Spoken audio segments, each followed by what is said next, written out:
As we come on the air tonight, News 4 uncovering new information in the Edwardsville Amazon tornado disaster. This comes as News 4 Investigates continues probing the deadly December tornado. And for the first time tonight, we are getting a look at inspection records. Investigator Susan Corey shows us how this comes amid a growing push for safety. All I know is that we were just trying to not die. Debris flies in cell phone video, capturing an EF3 tornado destroying the Edwardsville Amazon warehouse. The wind was blowing real hard, and then by the time I parked, that's when everything started. Inside, there was no storm shelter. Everybody yelling, people are confused. Leaving employees trying to find safety. We knew some people were missing. It was just terrifying. 6 people never made it home. I could be dead and not talking to you at all. Deontay Yancey believes Amazon should have done more to protect him and his coworkers. Now he's taking the company to court. And that reality kicked in that my life is more important than a huge company, because clearly our lives weren't valued at all that night. Yancey is one of 4 employees suing Amazon for negligence. The lawsuit also names Contegra Construction, the developer, 2 engineering firms, and a design group.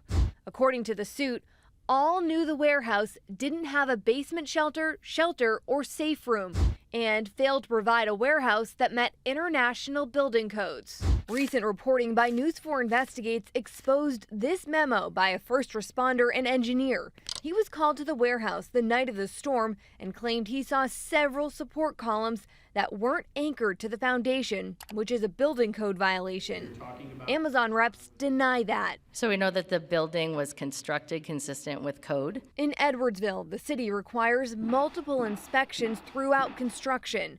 Ever since the storm, News 4 Investigates has been trying to get public records to see what was checked. After calls, emails, and trips into city offices, the city finally released 49 inspection reports. We went through each and learned every inspection at the Amazon warehouse shows approved. Nothing failed. The reports have limited information. Each is a page long, and inspectors checked a box for what they looked at. Those records are a stark contrast to other inspection reports News 4 Investigates found, like this one for the Edwardsville Township offices, where city inspectors noted code concerns and snapped multiple pictures. We asked the city why there aren't records of inspectors taking notes or pictures at the Amazon site. The city hasn't answered. Amazon rented the warehouse after it was built. In a statement to News 4, the company claims it's leading a comprehensive forensic examination into the warehouse and added it's premature and misleading to suggest there were any structural issues. I think we need to look at one building code for these types of warehouses. State Rep Jay Hoffman is one of several Illinois lawmakers now questioning warehouse safety. He's co-sponsoring a bill to create a task force to look at just that. I think it's important that we require that there be some type of a hazard shelter or safe area. The task force would have 3 years before its recommendations are due, meaning it could be years before anything changes. All right, so this is a thick steel door. Some people aren't waiting. We could stand 14 people in here. About half an hour outside Edwardsville, the parish trucking lot just installed this storm shelter. This was a very cheap option to put into a building. To save lives, it's definitely worth doing. Something Safety Director Doug Parrish says was because of the Edwardsville tornado. When it happens 40 miles up the road, you think, wow, this could be us, and what can we do to protect our people so it doesn't happen? So we don't want to lose anybody either. Their company isn't alone. We have seen a massive uptick in orders. Illinois-based Safe Sheds makes these standalone shelters. You can see the wheel hit the door here. It actually picked up a cab and a half pickup truck and bent it in half around the front corner of the shelter while the folks were in it.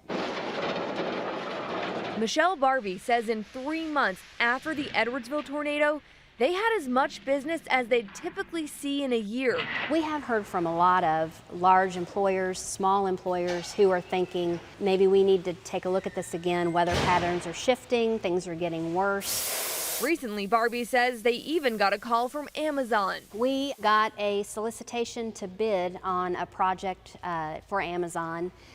They were looking for that particular facility at a large combined use shelter. Did Edwardsville ever come up in that conversation? Well, no, it didn't. We couldn't really go very far with them because they were looking for a shelter that could handle 50 to 150 people, and that isn't something that we could do. So we, politely declined. Amazon hasn't publicly said if it's adding storm shelters to any new or existing buildings. Recently, OSHA investigators said Amazon didn't break federal workplace rules in its response to the tornado, but did send a letter recommending several safety changes and calling the storm a wake-up call. Amazon has said that they're doing more training and drills. None of it. Jada Williams still works for Amazon. Others claim they were fired after the tornado. Amazon, you have to do better. Still pushing for Amazon to make changes. This was preventable. And please don't let my fellow drivers die in vain. I did talk with an Amazon rep and asked them if the company is adding storm shelters to any buildings or warehouses. They wouldn't answer directly, but said, quote, Amazon is constantly looking to innovate and improve safety measures. This is something we're going to keep looking into and try to get answers. Susan Elcory, News 4 investigates. The construction company that built the warehouse maintains the building was up to code and passed every inspection. You can read the full statement from them, plus see all of our investigative coverage of the warehouse disaster right now on the KMOV News app.